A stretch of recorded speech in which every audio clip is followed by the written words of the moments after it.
There is a specific kind of silence that falls over a room when a superpower begins to implode in real time.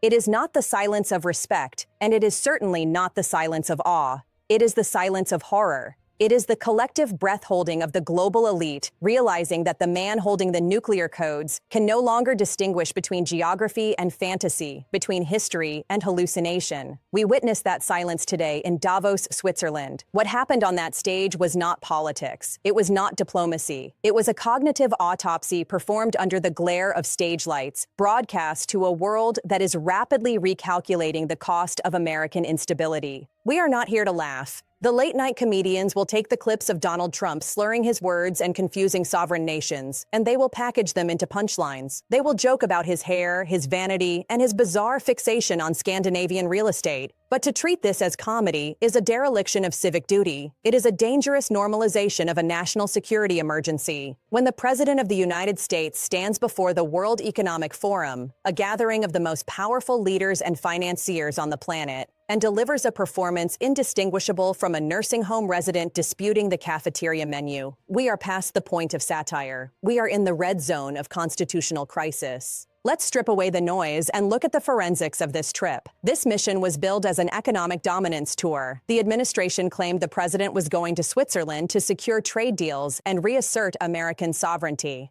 Instead, what we saw was a diplomatic arsonist tossing matches into the foundations of the Western alliance. The chaos began before wheels were even up. Reports indicate the president's plane had to turn around due to an electrical issue, a convenient euphemism for the kind of logistical incompetence that has become the hallmark of this administration. When the machinery of state fails to function on even the most basic level, transporting the executive from point A to point B without a turnaround, it is a symptom of a deeper rot. It suggests a command structure that is frayed, distracted, and operating on the whims of a leader who reportedly prioritized his personal grooming over flight protocols. But the logistical failures pale in comparison to the void left by his second-in-command. Vice President J.D. Vance was notably absent from this critical summit, while the White House press office spins happy narratives about the Vance family expansion. And let us be clear, we wish any family well with a new child. The timing of this absence is politically forensic evidence. In a functioning administration, when the president is erratic, the vice president steps in to project stability. Vance did not. He stayed behind. Whether this is a strategic distancing maneuver by a man looking at 2028 or simply the result of a fractured relationship with a boss who demands total spotlight, the result is the same. Donald Trump was left alone on the world stage, unmoored and unsupervised.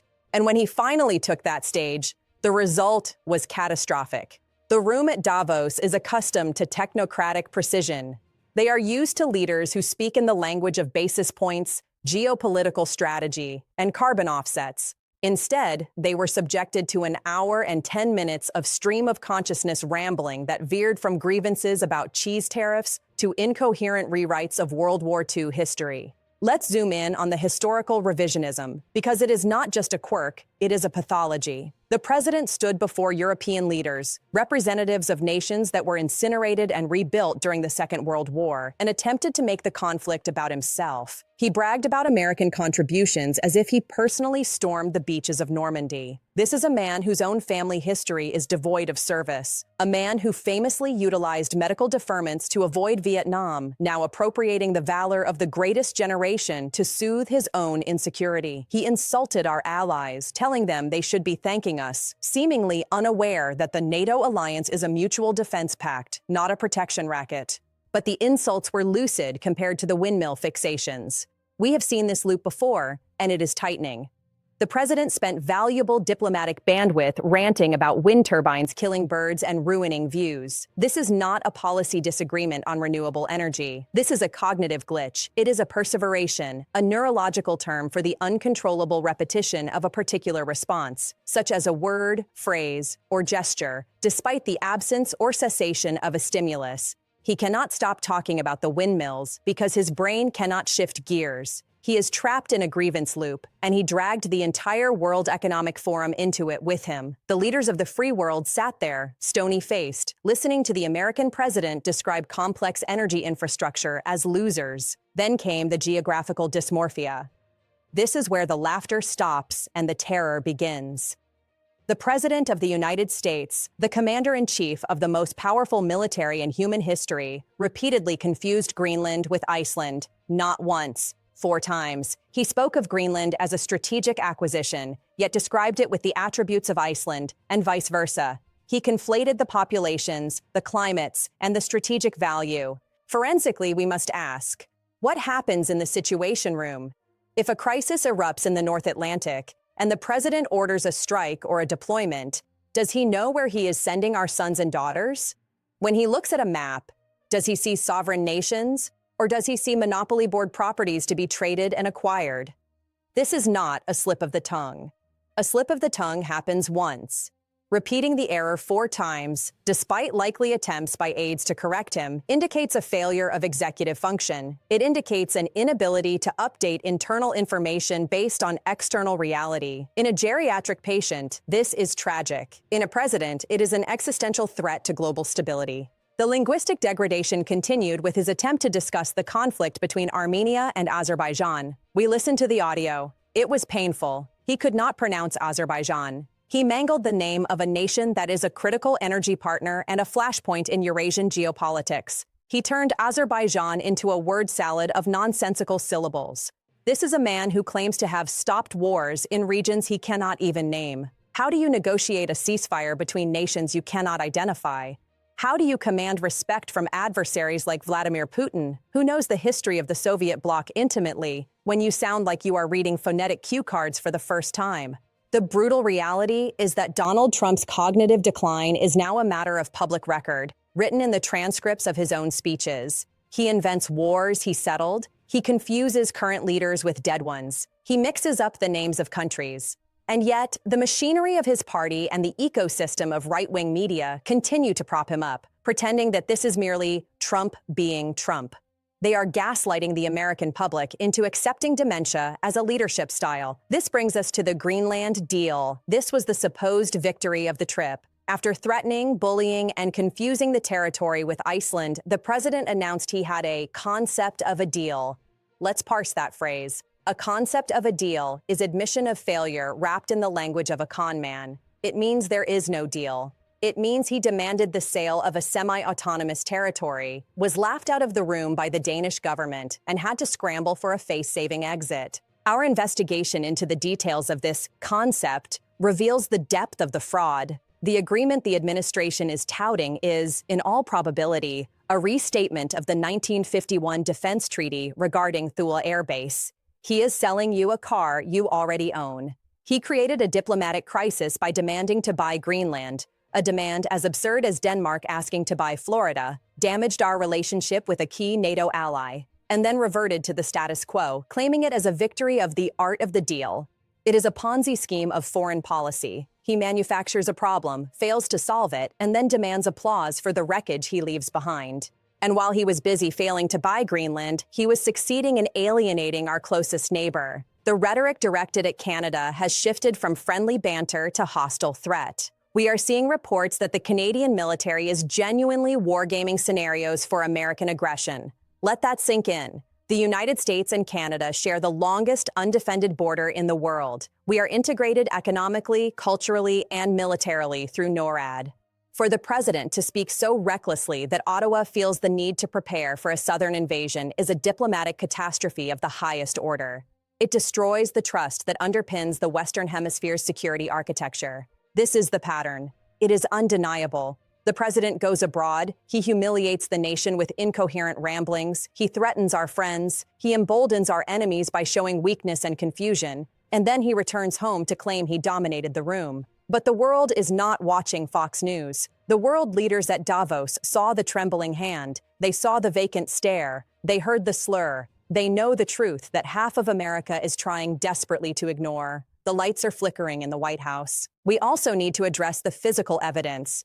During this trip, observers noted significant bruising on the president's hand. The administration's response has been silence or deflection. In a transparent democracy, the health of the leader is public business. Unexplained bruising, balance issues, the need for 2 hands to lift a water glass. These are not cheap shots. These are medical data points. They correlate with the cognitive data points we are gathering from his speech patterns. We are looking at a system in decline.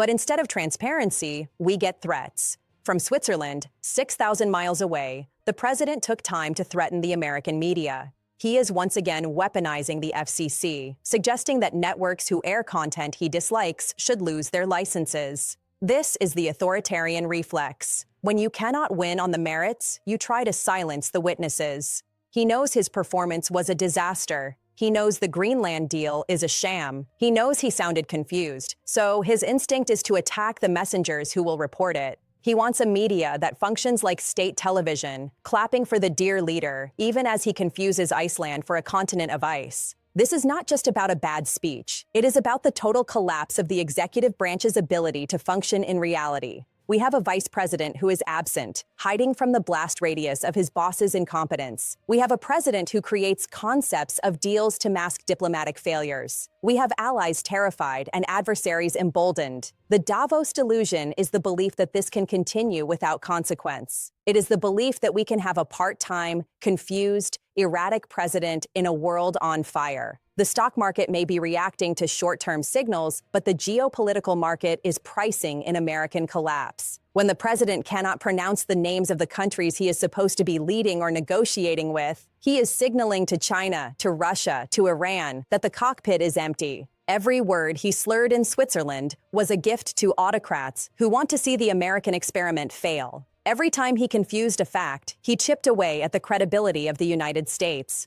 We are witnessing the erosion of our standing, not through a grand war or a sudden calamity, but through the slow, agonizing public disintegration of the man at the top. The danger here is not just that he is embarrassing us. The danger is that he is blinding us. A president who cannot process information correctly cannot protect the nation. If he believes he stopped wars that never ended, he will not see the next war coming. If he thinks windmills are the enemy, he will miss the real threats to our grid. If he thinks Canada is a foe and North Korea is a friend, he will align our military posture with our eventual destruction. This is the state of our union today, a concept of a leader, a concept of a deal, a concept of sanity. But concepts do not stop missiles, concepts do not secure borders, and concepts do not hold alliances together. We are drifting, leaderless, into a future that requires sharp, decisive action, and we are doing it with a helm that is spinning freely in the hands of a man who doesn't know where he is. We must remain vigilant. The threats he made against the media today are not idle. They are the lashing out of a cornered animal. As the cognitive walls close in, the aggression will ramp up. The confusion will be rebranded as 4D chess. The failures will be blamed on the deep state. But we have the tapes. We have the transcripts. We saw what happened in Davos. Do not let them gaslight you. Do not let them tell you that what you saw was strength. You saw weakness. You saw decay. You saw a man lost in his own mind, dragging a superpower down with him. The world saw it too. And now we must prepare for the consequences of their realization that America is currently offline. This is not a drill. This is the autopsy of American prestige. We are documenting the collapse so that history cannot lie about how it happened. We are the witnesses to the arson. And we will not look away, no matter how much smoke they blow in our direction. The fight for the truth is the only fight that matters now. The algorithm wants you to sleep. It wants you to accept the noise as normal. It suppresses this kind of analysis because it is uncomfortable. It is raw. But you are here because you want the unfiltered reality. You want to know what the mainstream glosses over with polite euphemisms. If you want to stay ahead of the narrative and arm yourself with the facts they are afraid to broadcast, then you know what to do. Join this channel. Subscribe to the truth. Let's beat the algorithm and keep the lights on in this democracy. We have entered a phase of governance that can only be described as the domestic siege of reality. What we are witnessing is not merely a series of eccentricities or the usual political friction between an administration and the press. It is a systematic, weaponized assault on the mechanisms of accountability itself. When the noise settles and the laughter from the late-night monologues fades, what remains is a bone-chilling realization. The man occupying the highest office in the land is actively dismantling the First Amendment, not through legislation, but through bureaucratic intimidation and the sheer force of executive vengeance. The reports emerging regarding the Federal Communications Commission are not just concerning. They are the blueprints of authoritarian consolidation. We are seeing a sitting president explicitly signal his intent to utilize regulatory bodies to silence dissent. This is not about fairness. It is not about equal time. It is about compliance. When the leader of the free world threatens the licensure of networks because they broadcast interviews with his political rivals, or because they host commentary that bruises his fragile ego, we have crossed the Rubicon from democracy into a soft totalitarianism. He is telling you, openly and without shame, that in his version of America, the media exists only to validate the regime. This is the weaponization of the state against the truth. It is a siege designed to starve the public of facts until the only narrative left standing is the one approved by the White House. But the siege is not limited to domestic censorship. It extends to the utter degradation of American prestige on the global stage, ushering in this profound era of absurdity. We watched the spectacle in Davos, and we must not let the sheer buffoonery of the performance distract us from the danger it represents. The president's conduct in Switzerland was not unorthodox diplomacy. It was a public display of cognitive disintegration. We saw a man attempting to bully sovereign nations over dairy products while simultaneously threatening to shatter the NATO alliance, the very bedrock of Western security, because his transactional mind cannot grasp the concept of mutual defense. He views geopolitical stability through the lens of a mob boss collecting protection money, unable to comprehend that the alliances he is torching are the only things keeping global chaos at bay. And then there is the obsession with Greenland. We must stop treating this as a quirky anecdote. It is a window into a deeply disordered mind. The president's fixation on purchasing a semi-autonomous territory, his confusion between Greenland and Iceland, and his inability to retain basic geographic facts are not gaffes. They are symptoms. When he stands before the world and confuses the names of nations or claims to have stopped wars between countries he cannot even pronounce, he is broadcasting weakness to every adversary watching. He speaks of concepts of a deal because the reality of governance escapes him. There is no deal. There is no strategy. There is only the hallucination of a deal, a concept invoked to cover the vacuum where policy should be. It is governance by vaporware. He manufactures a crisis, fails to solve it, and then declares a victory that exists only in his own headspace. This cognitive disarray has consequences that are immediate and terrifying. While he fantasizes about buying islands and rewriting 1950s defense treaties to soothe his vanity, he is alienating our closest neighbors. The rhetoric directed at Canada, our staunchest economic and cultural partner, has deteriorated into threats that would be laughable if they weren't coming from the commander-in-chief. We are seeing the normalization of hostility toward allies while he fawns over dictators. It is a complete inversion of American foreign policy, driven not by national interest, but by the capricious moods of a man who requires constant adoration. The absurdity is the point. By flooding the zone with nonsense, with stories about boss babies, incoherent rants about windmills killing birds, and bizarre obsessions with water pressure or hair dryers, they exhaust your capacity for outrage. They make the unacceptable feel mundane. They want you to laugh at the cheese wars so you don't notice the dismantling of the civil service. They want you to focus on the concept of a deal so you don't see the reality of the corruption. It is a strategy of saturation. If everything is ridiculous, then nothing is serious. And if nothing is serious, then no one is held accountable. But we are here to tell you that it is serious. The bruising on the body politic is visible. The bruising on the presidency is undeniable. We are watching a superpower being dragged down by the gravity of one man's incompetence. This is not a comedy sketch. This is the erosion of the guardrails. When the president cannot distinguish between a real estate transaction and sovereign diplomacy, when he cannot distinguish between a free press and an enemy of the state, we are in the danger zone. The concept of America is being tested against the reality of its leadership. And right now, the leadership is failing. We must remain vigilant against this tide of absurdity. We cannot afford to be lulled into sleep by the sheer volume of the noise. The algorithm is designed to feed you the entertainment value of this collapse, to keep you clicking on the spectacle while the foundation rots. They want you to engage with the circus, not the arsonist lighting the tent on fire. But we know better. We know that behind the incoherent ramblings and the concepts of deals lies a very real, very deliberate effort to dismantle the structures of truth. You are here because you refuse to accept the gloss. You refuse to accept the polite euphemisms that mainstream outlets use to describe what is clearly a cognitive and moral collapse. You want the raw analysis, the forensic truth of what is happening to this country? The algorithm will try to bury this warning. It favors the sensational over the substantial. But we can beat it. We can keep the signal strong amidst the noise. If you want to ensure that this level of scrutiny continues, if you want to arm yourself with the facts they are afraid to broadcast, then engage with this content. Like, subscribe, and share this transmission to force the algorithm to prioritize the truth. Let's keep the lights on in this democracy, one fact at a time.